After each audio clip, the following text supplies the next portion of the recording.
일곱 나팔 중에 일곱 나팔의 재앙이 넷째 날 창조의 말씀인 것을 알게 하시는 말씀.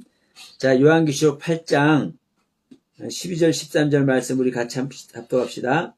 넷째 철사가 나팔을 부니 해 3분의 1과 달 3분의 1과 별들의 3분의 1이 타격을 받아 그 3분의 1이 어두워지니 낮 3분의 1은 비춤이 없고 밤도 그러하더라. 내가 또 보고 들으니 공중에 날아가는 독수리가 큰 소리로 이르되 땅에 사는 자들에게 화가 있으리니 이는 새 천사들이 불러야 할 나팔 소리가 남아있음이로다 하였더라. 아멘. 자, 일곱 나팔 중에 네 번째 나팔 재앙이 네 번째 창세기 1장 네 번째 창조 이야기인 것을 알게 하시는 말씀이라고 제가 말씀을 드렸는데, 자, 지난번에도 이제 우리 말씀드렸지만, 이 일곱 나팔은 아무리 봐도 재앙의 모습같이 보인단 말입니다. 지금도 이 넷째 천사가 나팔을 부니까 해 3분의 1과 달 3분의 1과 별 3분의 1이 큰 타격을 받아서 어두워져 버리잖아요. 그러면 해가 어두워진다는 것은 무슨 말이 되는 겁니까? 하나님이 없어진다는 소리요. 해가 어두워진다는 소리는. 그러면 다른 건 다 좋은데 어떻게 해가 어두워지냐, 해가. 당연히 아니 먹구름만 끼워도 해가 어두워지는데 라고 하지 마시고, 그런 먹구름 끼워서 어두워지는 해를 말하는 것이 아니고, 지금 이 일곱째 나팔의 말씀을 통해서 하나님께서 우리들에게 가르치고자 하는 그 의도가 있죠. 그 하나님께서 우리에게 가르치고자 하는 그 의도 네 번째가, 이 네 번째 천사가 나팔을 불어서 재앙을 일으키는 거예요. 어떤 재앙? 해 3분의 1, 달 3분의 1, 별 3분의 1이 침을 받아가지고, 재앙을 받아가지고 어두워져 버리는 모습입니다. 그러면 이것이 어떻게 네 번째 날에, 창세기 1장의 천지 창조 중에 네 번째 날에 궁창에 광명이 있으라 해가지고, 이 광명이 나타나가지고, 큰 광명은 낮을 주관하고 작은 광명은 밤을 주관하는 이 일과 같은 일이 되느냐. 그리고 제가 분명히 말씀드렸습니다. 자, 큰 광명과 작은 광명이 나타난다는 것은 어디에서 나타난다는 겁니까? 시간이 촉박해서 오전 시간에 이걸 말씀을 못 드렸어요. 큰 광명과 작은 광명이 어디서 나타나요? 하늘에서 나타나죠. 궁창에서. 그런데 중요한 것은 해는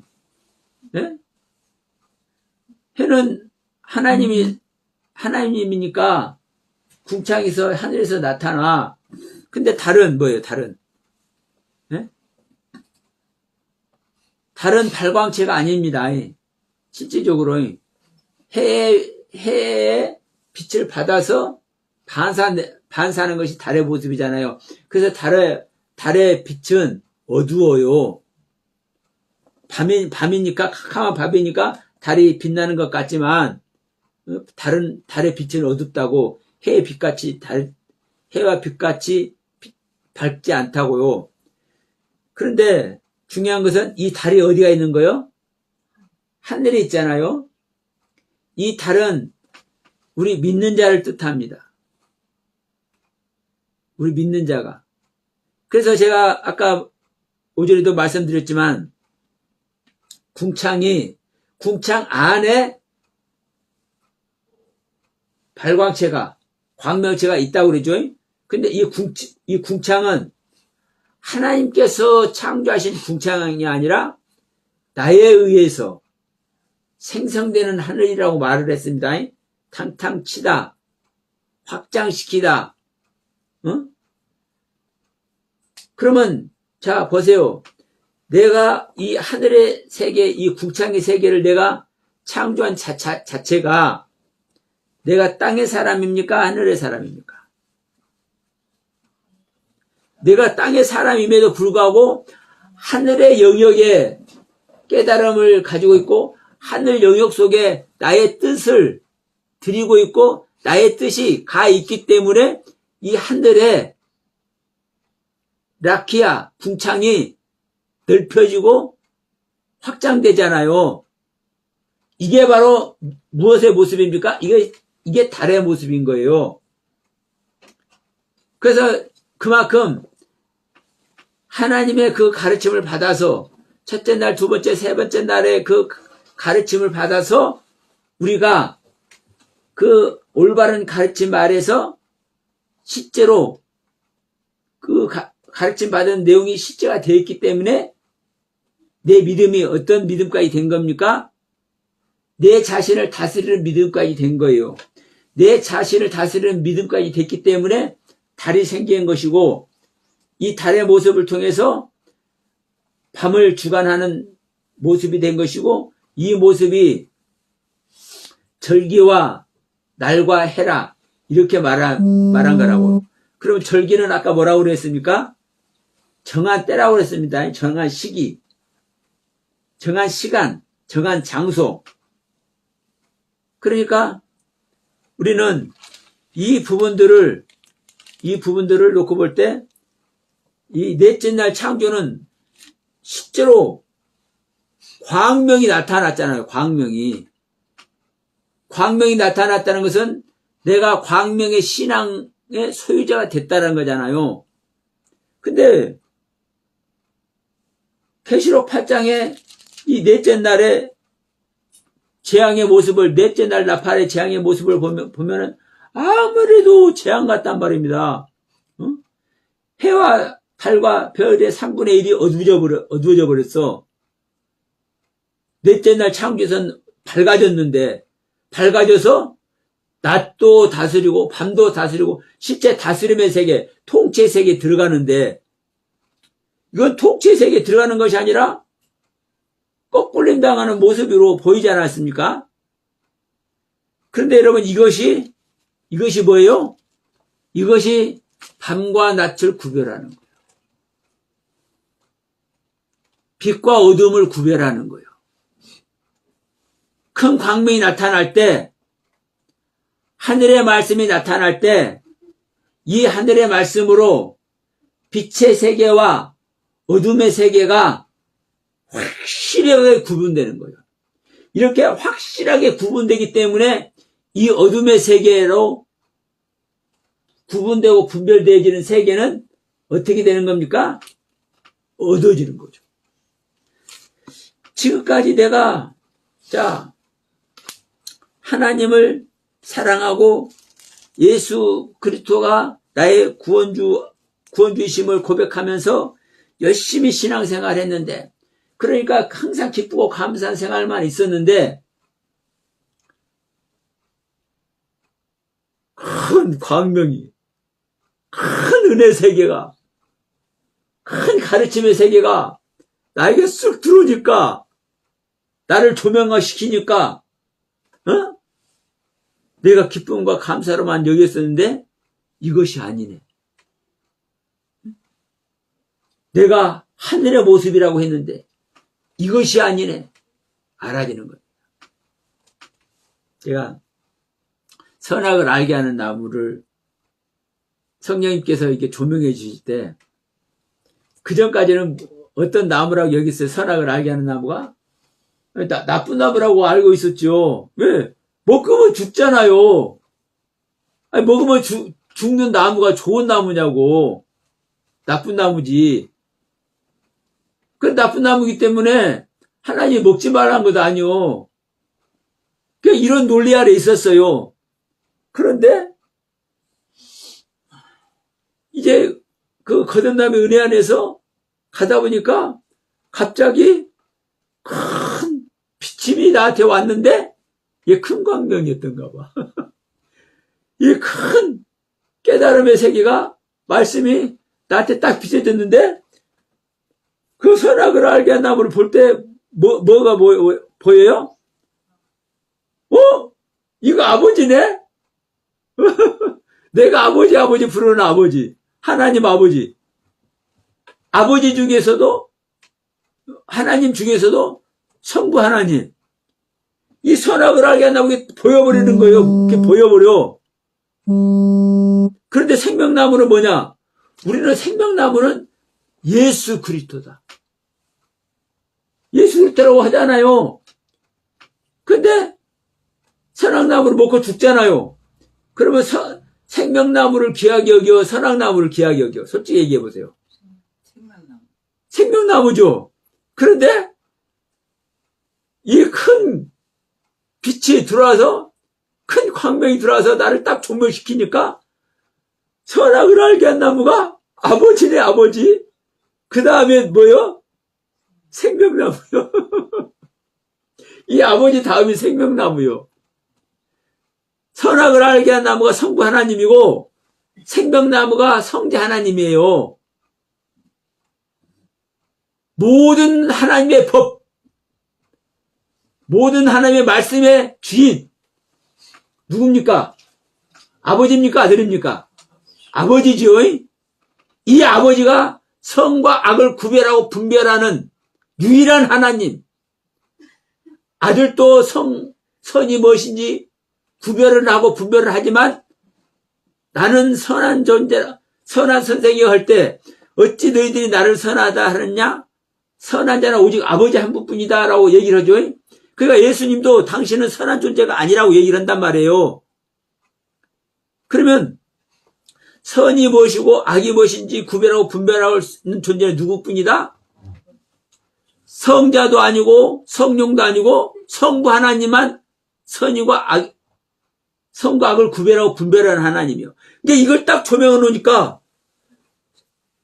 선악을 알게 하는 나무가 아버지 하나님이고 생명나무가 성자 하나님이요. 이게 순서가 바뀌어버렸어.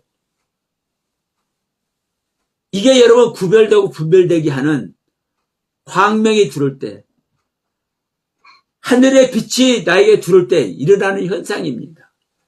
구분하고 분별하는 것, 분별시키는 것, 확실하게 구분 지어주는 것. 이걸 구분 지어줄 때 내가 지금까지는 빛이라고 알고 있었고, 내가 지금까지는 해라고 알고 있었고, 지금까지는 내가 아름다운 달빛이라고 알고 있었고, 지금까지는 내가 아름다운 별빛이라고 알고 있었는데 이것이 아니네? 응? 그러니까 이것이 아니기 때문에 전부 다 어두워져 버렸어. 이 넷째 날 나팔을 통해서 하나님께서 조명시키니까, 하나님께서 구별하고 분별시키니까, 하나님께서 알게 하고 깨닫게 하시니까, 여러분, 하늘이 어두워질 수가 있고 달이 어두워질 수가 있고 별이 어두워질 수 있습니까? 먹구름이 몰려와서 어두워지는 거, 이런 거 말하는 거 아닙니다. 해 자체가 어두워지고 달 자체가 어두워지고 별 자체가 어두워진다는 것은요, 그 해나 달이나 별이 사실은 온전하지 않다라는 거잖아요. 더 심하게 말하면 가짜란 거잖아요. 어떻게 하나님의 빛이 어두워질 수가 있고 빛이 바를 수가 있습니까? 진짜 하나님이, 참 하나님이, 진리의 하나님이. 그러니까 그 하나님을 잘못 알고 있고 그 하나님을 믿음으로 말미암아 나의 신앙을 하늘에 올려놓고 있는데도 불구하고 이것이 옳지 않은 것인 것을 발견한 것이고, 별도 마찬가지입니다. 별도 별은 해는 하나님 한 분이죠.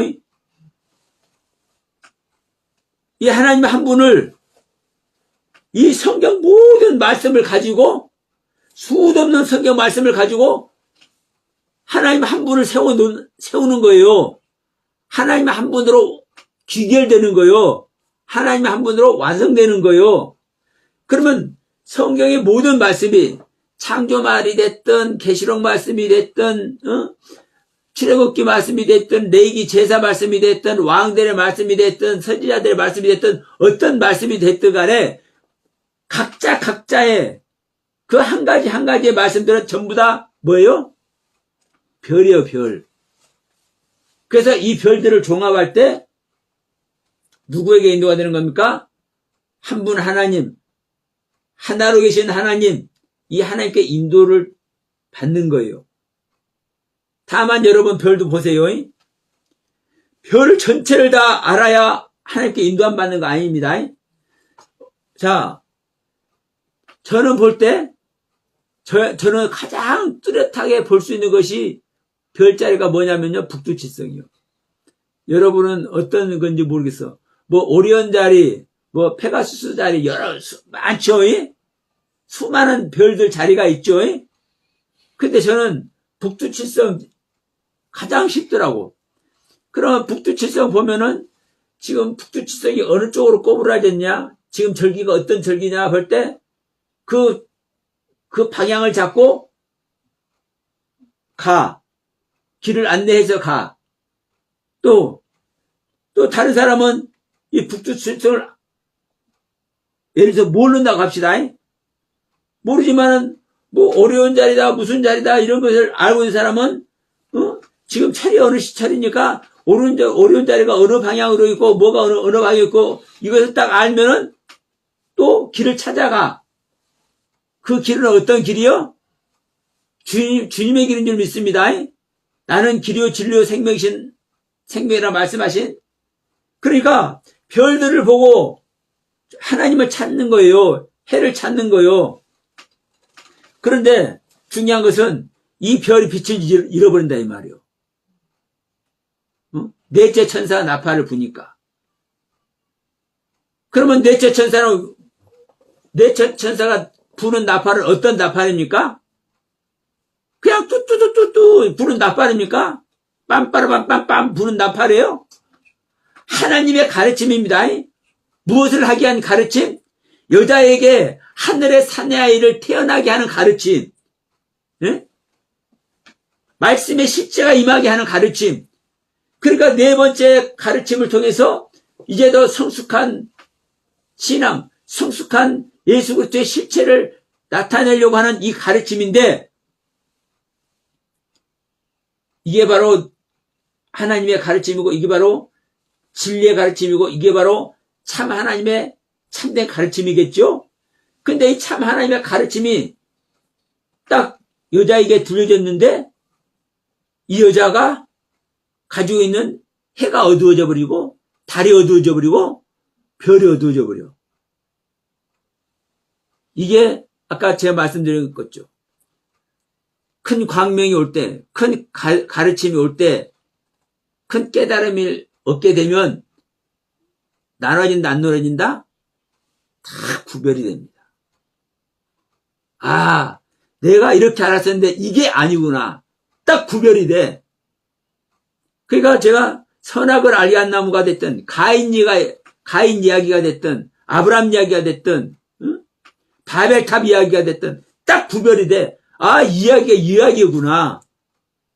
근데 이거는요, 누가 알려줘서, 누가 이걸 터치해줘서 이렇게 아는 세상이 아니에요. 그냥 내 안에서 성령님께서 조명하는 즉시 그냥 알아지는 거예요. 알아줘. 왜? 눈이 떠졌으니까. 눈이 떠졌으니까. 영적인 눈이 떠졌으니까. 성령으로 보게 하니까. 여러분, 이 은혜 속에 들어가길 제 입으로 축원드립니다. 아버지께서는 오늘 또 저와 여러분들에게 한마디도 땅에 떨어뜨리지 않기를 선하고 계실 줄 믿습니다. 자, 이 부분을 한번 우리가 봐요. 자, 넷째 천사가 나팔을 부는데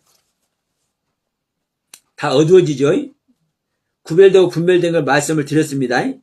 그런데 이제 13절에서 또 뭐라고 얘기를 하냐면 내가 또 보고 들으니 공중에 날아가는 독수리가 큰 소리로 이르되 땅에 사는 자들에게 화가 있으리니 이는 새 천사들이 불어야 할 나팔 소리가 남아있음이로다 하더라. 그러니까 이제 화가 세 가지 화가 남았다는 거죠. 그러니까 네 번째 나팔을 불었으니까 이제 다섯 번째, 여섯 번째, 일곱 번째 나팔을 불었다는 거예요. 근데 이게 화라는 거예요, 화. 여러분, 이 화가 남아있다는 것은 이제 어떤 어떻게 여러분은 의미를 받아들입니까? 이 화. 재앙이라고 보여지잖아요, 일반적으로. 우리가 안 좋은 일을 당할 때 화를 당한다고 하잖아요. 그리고 실제로 그렇게 지금 표현을 해놓고 있는 거예요. 근데 여러분, 제가 지난주에도 말씀드렸고 계속 말씀드립니다. 자, 물샘에, 예? 바다에 하늘에 큰 별이 떨어져서 막 쓴물이 돼버리고 그럴 때 그 일을 당해야 되겠어요? 안 당해야 되겠어요? 당해야 돼요. 안 당하면 큰일 나요. 안 당하면 계속 그대로 있어. 근데 당하면 그 당한 이유를 알게 돼. 내가 지금까지는 강물도 먹었고 또랑물도 먹었고 옆에서 샘이 솟아나오는 우물물도 먹었는데 갑자기 못 먹게 되네. 그 순간은 재앙이고 그 순간은 이게 화 자체잖아요. 화를 입은 거잖아요. 어? 목말라 죽을 판인데 이 물 없으면. 그런데 이것을 누가 한 겁니까? 누가? 천사가 누구의 명에 의해서? 하나님의 명에 의해서. 그런데 이 하나님은 무엇 때문에 이런 명령을 해요? 여기에 있는 자들을, 이 일을 겪는 자들을 구원하기 위해서. 네? 이 일을 겪는 자들을 구원하기 위해서 천사들을 시켜서 이 물샘, 우물물, 강물을 쓴물로 변화시켜버리는 거예요. 그러니까 이걸 당할 때는 내가 고통이요, 내가 환난이요, 화를 당하는 것 같지만 이것을 깨달았을 때는 어떻습니까? 이 깨달았을 때는 감사해야 되겠어, 안 해야 되겠어요? 나의 실제를 봤기 때문에 내가 어떤 존재인지, 내 믿음이 어떤 상태인지, 나의 신앙의 경륜이 어떤 경륜인지를 이걸 깨달았기 때문에 기뻐해야 돼요, 안 기뻐해야 돼요? 기뻐할 수밖에 없어요. 이런 말하면 좀 그런데 제 얘기를 하면 아프니까 솔직히 아파. 옛날에 누태기 밤탱이 됐을 때도 아파. 실제로 아파. 속도 상해. 그런데 참 이 안에서 웃음이 나온다고 그러냐. 기뻐를 해야 한다고 그럴까. 이 안이 그러네. 이 가슴 안에서. 그러면 다른 사람이 볼 때는 아이고 저 바보, 아이고 저 멍청이, 이렇게 조롱거리도 돼 있고, 내가 생각해봐도 한심해. 내 자신이. 예? 내가 왜 이런 일을 스스로 내가 자처를 해? 그리고 내가 당해? 아픔을 겪어? 근데 그러니까 이 겉으로는 이제 좋은 말로 씁쓸해. 좋은 표현으로 씁쓸해. 근데 이 안에서는 나도 모르게 뿌듯한 게 있어. 어? 나도 모르게 뿌듯한 게 있어. 어? 근데 그거를 감사라고 해야 될지 어떨지 모르겠어. 근데 사실은 감사거든요. 사실은 감사한 거예요. 그러나 이게 내 육신의 현실이, 내 삶의 현실이 재앙을 맞고 있는 모습이잖아요. 그러니까 이것을 감사라고 표현을 못하는 거야. 내 안에 감사가 와 있기는 와 있는데. 이게 제가 좀 못난 놈이라서 이렇게 제가 이렇게 표현할지도 몰라요. 근데 다른 사람들은 더 아름다운 성화된 모습으로 표현할 수도 있어요. 근데 저는 그래. 육신으로는 이게 아픔이고 이게 환난과 같은 것이기 때문에 이 기뻐할 수 없는 이 모습인데 내 안에서는 기쁨인지 감사인지 하여튼 뿌듯한 것이 있어. 뿌듯한 것이 있어. 여러분, 이게 기뻐 안 할래야 안 할 수가 없는 겁니다, 사실. 그리고 이게 실질적인 기쁨이 없는데 이걸 억지로 할 수 있을 것 같습니까? 못하는 거예요. 이게 예수 그리스도의 생명의 실제예요, 실제. 다만 우리는 저는 이런 것을 경험을 했어요. 제가 좀 바울가가 아니라 도마가기 때문에 의심이 많은 도마가기 때문에 좀 주님은 이렇게 경험을 하게 하는 게 있어요. 근데 이런 경험을 안 하고도 그냥 얻어버리는 사람도 있을 줄로 믿습니다.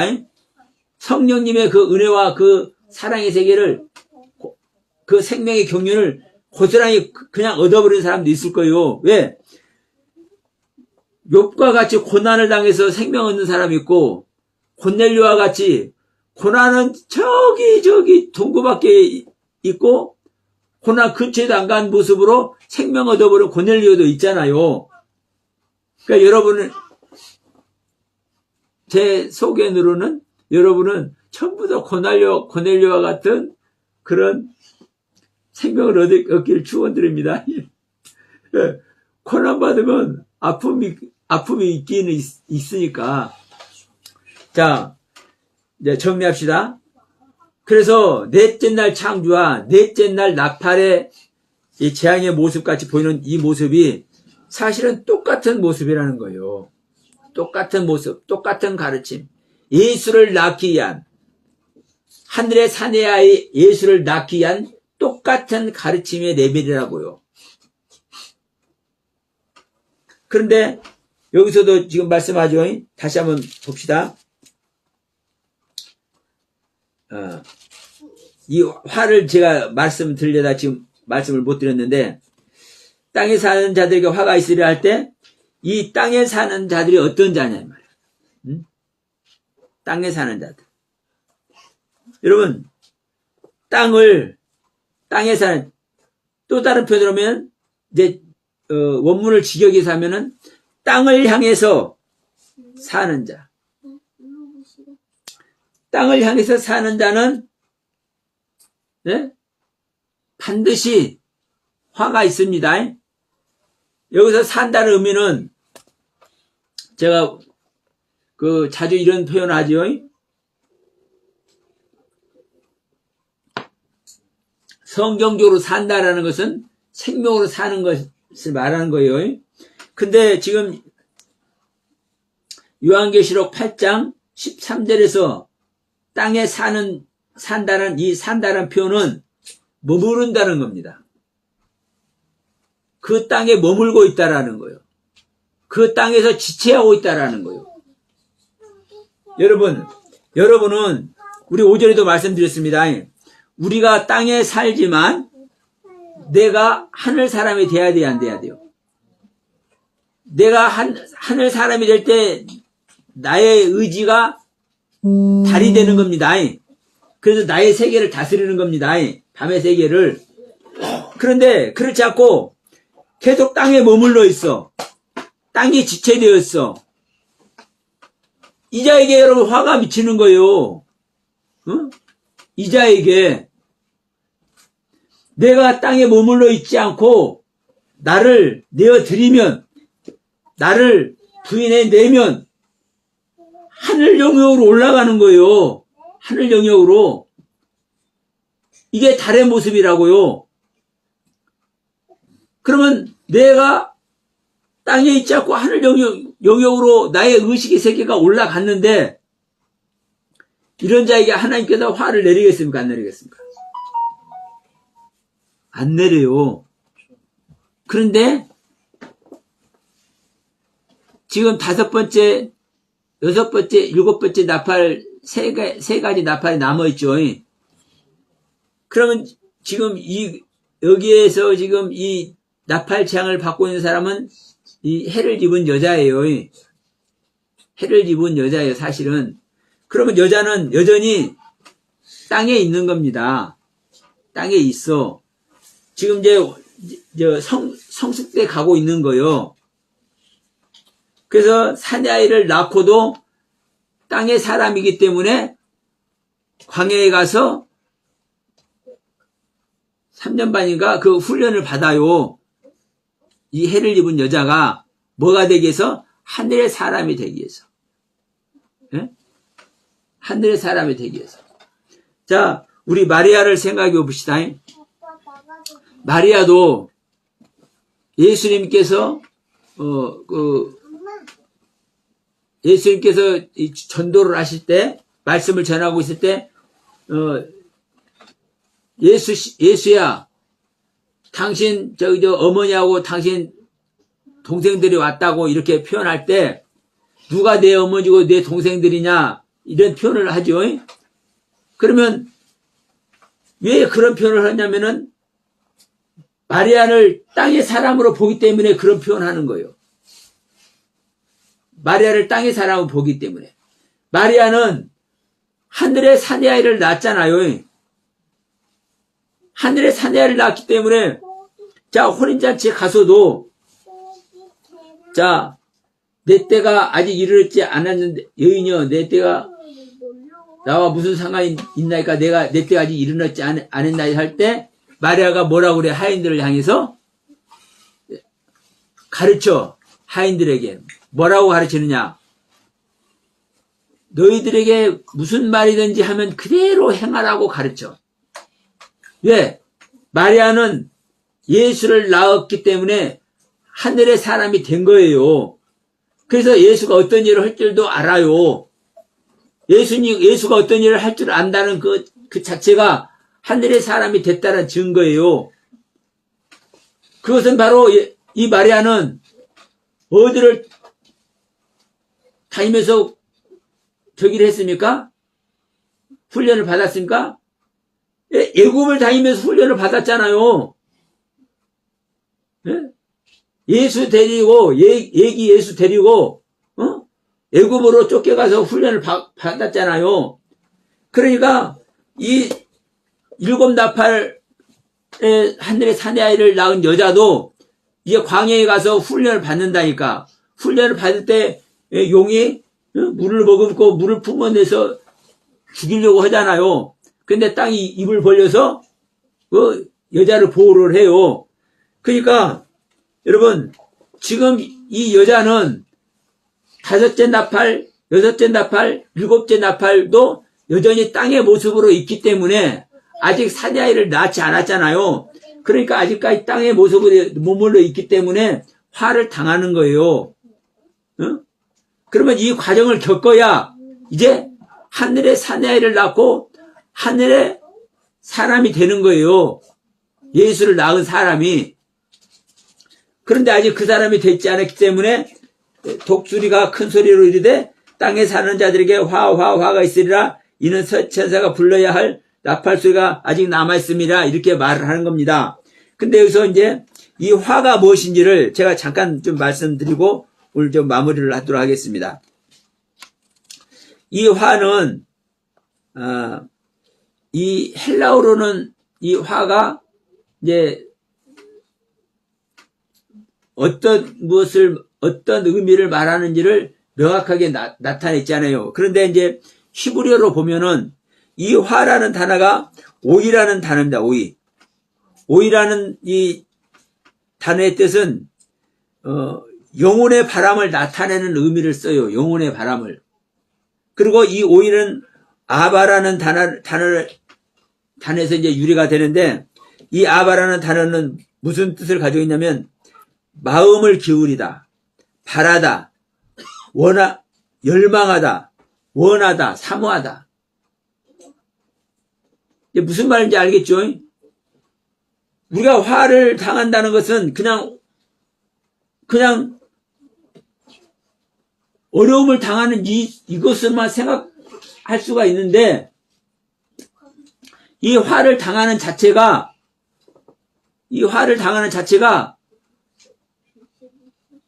바라는 바고, 원하는 바고, 사모하는 반에 여러분 그러니까 십자가의 경륜을 아는 사람은 내가 화를 당해야 되는 걸 알아. 그리고 내가 화를 당하는 것이 나에게 유익이요? 아니면 해로우며? 나의 유익이에요, 나의 유익. 나의 옛것이 깨트려지는 것이 화를 당하는 거라고. 지금 계속 얘기합니다. 다른 걸 얘기하는 것이 아니요. 나의 옛 생명, 나의 더럽고 추잡한 옛 생명 깨트려지고 이것을 지금 얘기하는 거예요.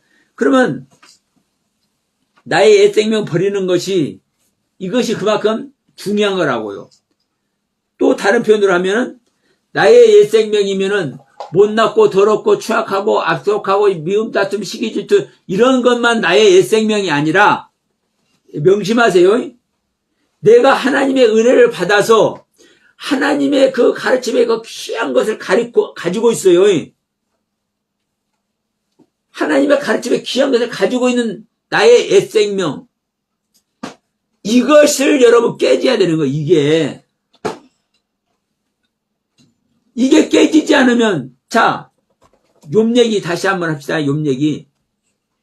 욥이 하나님으로부터 큰 은혜와 사랑을 입고 온전한 자다, 완전한 자다, 악에서 떠난 자다, 동방에서 가장 큰 부자로 축복을 해주고 있는 이 모습에 있었잖아요. 이 욥이. 그러면 욥은 자기 옛사람을 부인하는 것이 어떤 것을 부인하는 거예요? 욥이 처음에는 자기 자식 죽는 것도 부인 잘해. 네? 자기 마누라 도망가 버리고 자기 전 재산 없어지는 것도 부인 잘해. 당연한 것으로 여겨. 그리고 자기 몸이 이제 벌레 먹이가 되어 있는 것도 당연한 것으로 여겨. 그런데 뭘 당연한 것으로 안 여깁니까?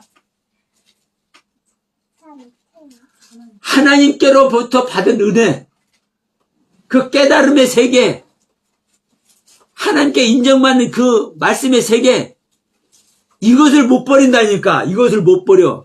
이것을 못 버리기 때문에 42장에 가서서 이걸 버리는 거예요. 얼마나 악합니까, 욥이. 우리 인간의 모습인 거예요. 왜? 하나님께 인정받은 건데 생각해 보시라고. 하나님께 인정받은 것이고 하나님께서 의롭다고 칭찬해 주는 것이고 하나님께서 주신 축복인데 이게 하나님을 아는 하나님의 신앙인데, 다시 말할게요. 하나님을 아는 나의 욥의 신앙인데 이게 벌어지냐고. 하나님께 인정받는 신앙이 이게 안 벌어지니까 42장까지 막 찌꼬받고 자, 엘리바스와 빌닷과 소발이 3번씩 나와서 변론을 했죠. 완전하게 변론했다는 거예요. 그래도 말 안 들어.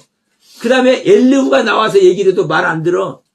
최종적으로 하나님에 나섰으니까 그때서 아이고 하나님 내가 입이 10개라도 할 말이 없습니다. 두 손 두 발 다 드는 거예요. 그러니까 자기가 받은 은혜 세계를 못 버리는 거라고요. 이걸 버리는 것이, 여러분, 이게 버리는 것이 축복이요. 이걸 버리는 것이 화를 당하는 거예요. 이걸 버리는 것이. 그러니까 이 화 당하는 것이 무엇인지도 모르니까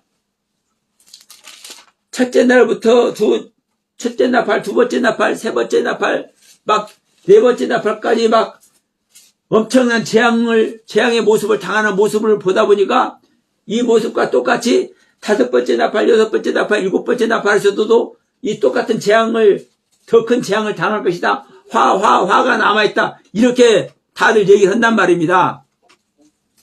그런데 실질적으로는요, 이 화는 어떤 화다? 나의 옛 생명을 버릴 수 있는 화를 당하는 것이고, 이 화를 당할 때 우리는 사실 뭐 해야 됩니까? 춤은 추지 못할 망정 감사의 마음을 우리는 가져야 될 줄 믿습니다. 그 안에서 이 화를 당하게 될 때 이 화를 당하는 그 대가로 하늘의 사내아이가 태어나는 거예요. 예수 그리스도가 탄생하는 거예요. 내가 성령님과 실질적인 생명연합이 되는 거예요. 여러분, 이 길이 쉬운 길이 아니에요. 사실 우리는요, 주여 믿사옵나이다 아멘 해버리면 될 것 같은데 안 돼. 근데도 여러분요, 되는 사람도 있어. 어떤 사람들은 될 수 있냐면요, 아무것도 모르는 사람. 교회도 안 다녀보고 지식도 모르고 아무것도 모르는 사람, 정말 창조주 하나님이 나를 만들었을까? 나 그 하나님 만나고 싶네 했을 때 주여 믿습니다 하면 만나버릴지도 몰라. 근데 우리 인간들은 수많은 경험을 했어. 수많은 경험을 해가지고 우리 머리에 선지식을 가지고 있어. 선지식을. 그래서 이것들을 버리기가 너무 어려워. 다시 한번 여러분 부탁의 말씀을 드립니다. 우리는 나의 인간적인 생각 속에서 우리는 신앙생활을 하는 것이 아니라 나의 인간적인 생각을 넘어서 하나님께서 원하시고 하나님께서 가르치는 그 가르침의 신앙생활을 해야 될 줄로 믿습니다. 그 가르침의 신앙생활을 할 때 우리는 그 가르침 안을, 그 가르침을 통해서 우리에게 다가오시는 그 주님을 만날 수 있고 가르침을 통해서 다가오는 그 주님과 우리는 생명연합을 이룰 수가 있습니다. 성령님은 오늘 또 저와 여러분들에게 이 말씀 받기를 원하시고 이 말씀 앞에 아멘함으로 말미암아 넷째 날 창조가 되어지고 넷째 날 나팔의 가르침에 또한 자신을 내어드리는 여러분이 되길 간절히 소원하고 성령님께서 큰 상급은 뭐가 상급입니까 여러분? 하나님의 생명 주는 게 상급입니다. 여러분 생각해 봅시다. 우리가 이 땅에서 사는 것이 천만년 사는 것이 아니고 영원한 세계에서 그 하나님과 어떻게 살 것인지를 연습하고 또 이 땅에서 그 기회를 잡는 거예요. 영원한 세계에 하나님과 살 수 있는 그 기회를 잡는 게 이 땅에서의 육신을 입고 사는 세상에 연습 게임 하는 거거든요. 연습 게임. 이 연습 게임을 통해서 여러분 바로 실전에 들어가는 거예요. 육신을 벗는 순간. 우리는 연습 게임을 잘 하면은 실전에서 바로 사용을 해. 근데 연습 게임을 안 해놓으면은 뭘 어떻게 해야 되는지 말아야 되는지 뭐라고 했는데 듣기는 들은 것 같은데 그 말이 무슨 말인지도 모르겠고 여기 있다 여러분 부자의 모습같이 불구덩이 속에 들어갈 수밖에 없는 거예요. 생각을 해보세요. 최선을 다해서 먹을 것 안 먹고 입을 것 안 입고 놀러 갈 것 안 놀러 가고 열심히 최선을 다해서 하나님께 예배를 드렸는데 어느 날 육신을 벗고 보니까 불구덩이 속으로 들어가 버렸네.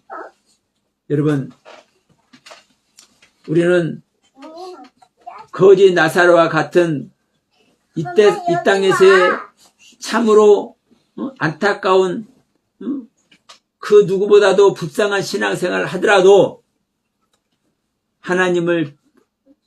참 하나님을 바로 영접해서 그 하나님의 품에 안길 수 있는 진정한 우리가 되길 주의 이름으로 축원드립니다.